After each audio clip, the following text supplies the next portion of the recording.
chess players play the Sicilian. And I was first drawn to the English opening because I was a Sicilian player and someone recommended to me, hey, why don't you try the English? Because a lot of the sidelines in the Sicilian, you're going to have the same kind of ideas.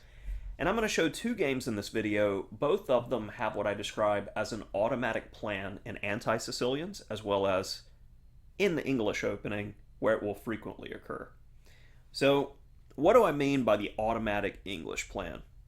Well, we're first going to get a setup. And the setup in this case, we have reached. And this can be seen colors reversed in, say, the dragon, and again in many different anti-Sicilian systems. Since black neglected to play d5 early, they've got a passive setup. And I begin to question, what is the overall plan for black here? As black plays bishop e6, this is kind of a hybridized system where you can't really do the opposite side castling plan because you put the knight in the way. There's no f6 g5, for instance. And even here, if you went queen d7, I'm strongly going to consider knight g5 to try to get the bishop pair in the open position.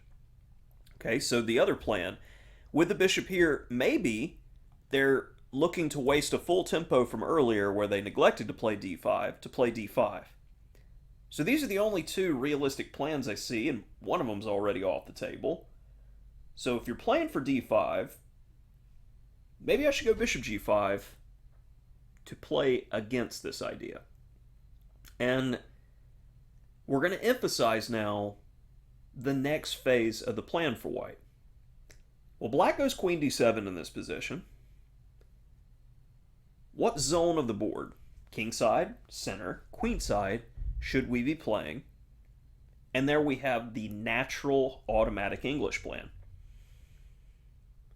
Well, playing in the center doesn't help us too much.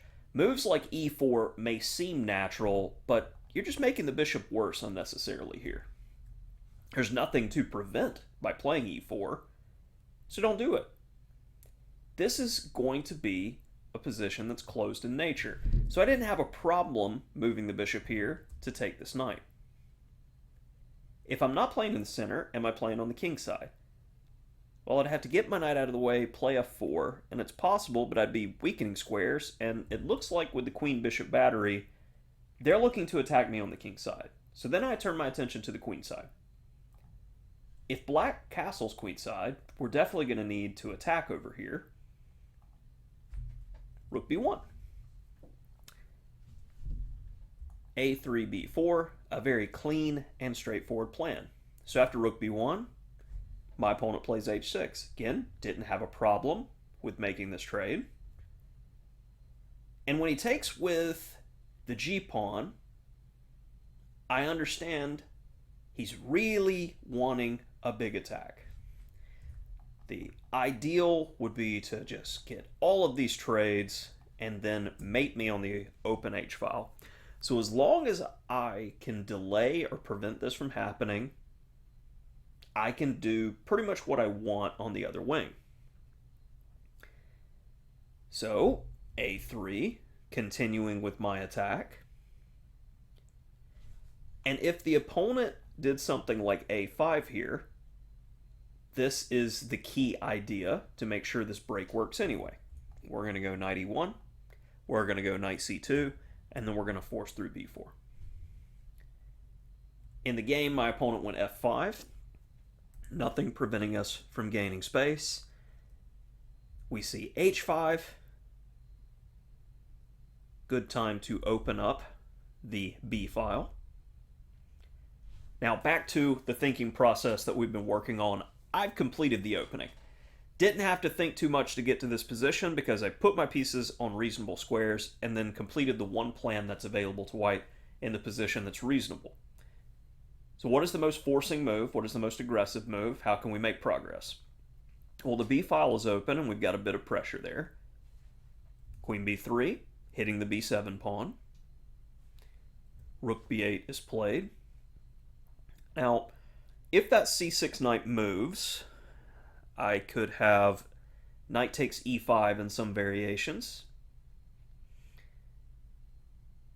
And I would like to move this knight potentially, because the bishop gets stronger as well. But if we make a move like knight d2 and they jump in knight d4, our queen and the e2 pawns hit, and we're going to have to go backwards. I don't want to waste time here, so again I ask, what's a forcing aggressive move to consider? Knight d5. Is now, if they take, this knight needs to move on our terms. And again, we can strongly consider moves like knight takes e5 here, even though, does it tactically work? It looks like after knight takes e5, if they take our queen, we take back, and we're in good shape. As if they fork us, we're still grabbing that rook on b8. And the other line is, if knight takes e5, queen d6, we have queen a4 check, and then we move our knight to safety. So we're winning a pawn or winning a pawn here, or more.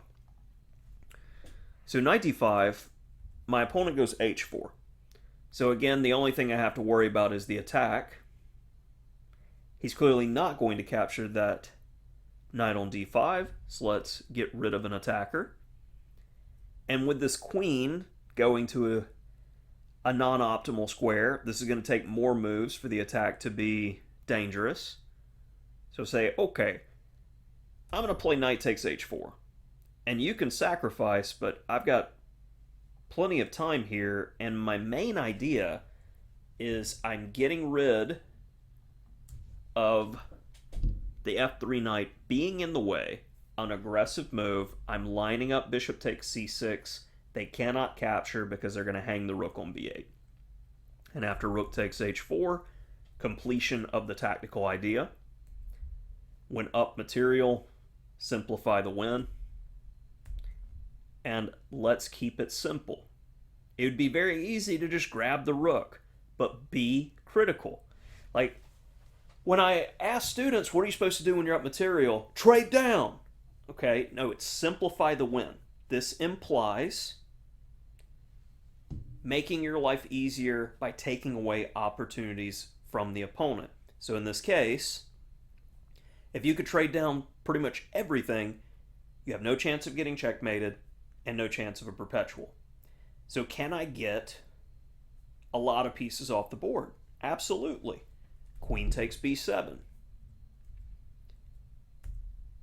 Now, if he wants to save the rook, it's going to be 2 versus 1, which would be easy. And if he takes, I'm just up a clean rook. So my opponent resigned. Game 2. So we get a similar position to what we had in game 1, except f5 is played, which logically would seem to be a bit more aggressive. But we're back to the same old, same old. And notice I play rook b1 instead of castling immediately, because if black goes all out, if my king is over there ready to be attacked, that's going to help him out.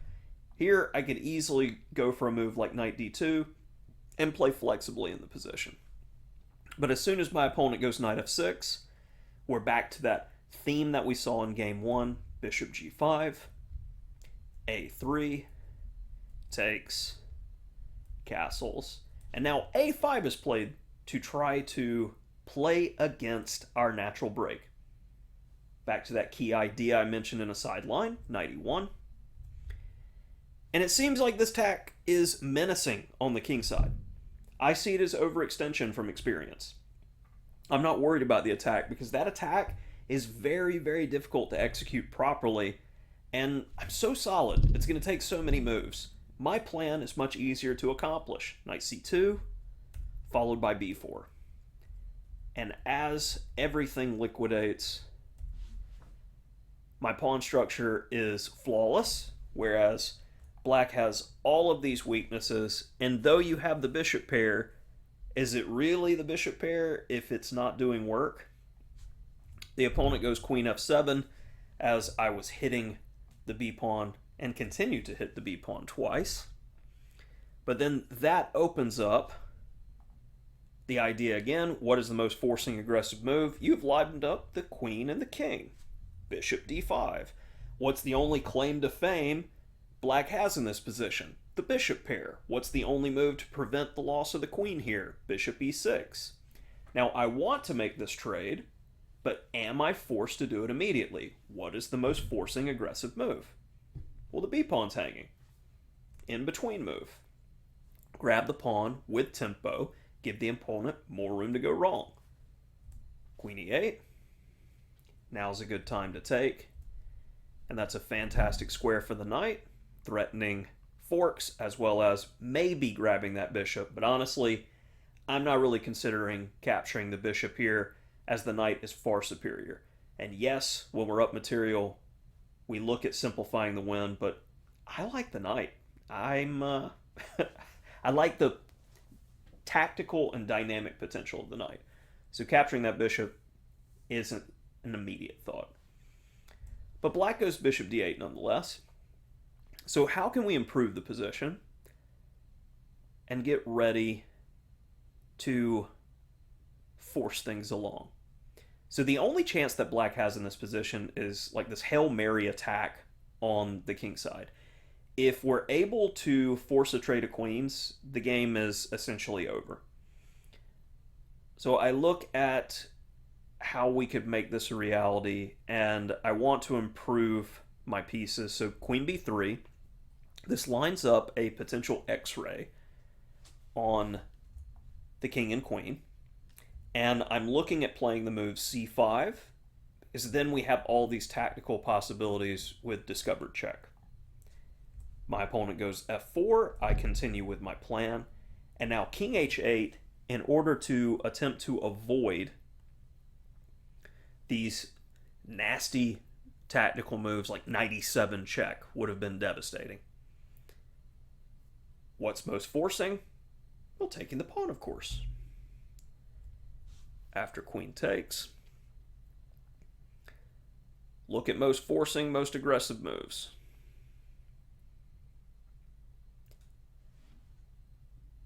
Knight b6, putting the question to the rook and looking to potentially relocate, also freeing up the diagonal for the queen. We have a good number of options here. Rook a3. Now, I was looking at playing knight c4 in order to bother this pawn. So my next move is kind of combining with this idea.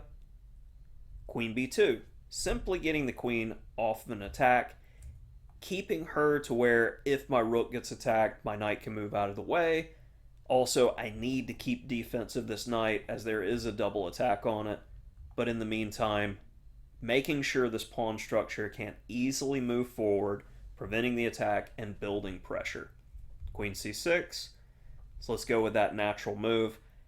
It's easy to just go, ooh, trade down. Do it in the most optimal way. My pieces are better than my opponent's.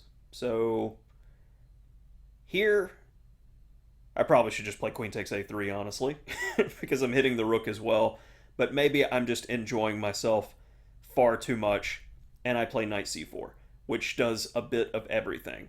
Protecting the rook, hitting his rook on a3, the pawn on e5 is still hit. He goes rook a2, and I admit it's okay to trade. Knight takes e5. Don't lose footing of the knight. Knight's in a great spot. Keep him there. And let's make it easy. Find the most forcing aggressive move. Queen e6. Queen e4 to defend the rook. And force resignation of the opponent with this next move. Knight to somewhere. You win the queen. And that'll do it for this quick overview. And hopefully this helped the Sicilian players as well with this automatic plan that once we have kind of the ideal setup, so to speak, with the king castled, we're looking for this a3, b4. So don't forget it with either color. And it can be played against so many passive positions, which can be thrown at you. It's just an easy game to play overall. So if you enjoyed this video, like and subscribe. I'd sincerely appreciate it.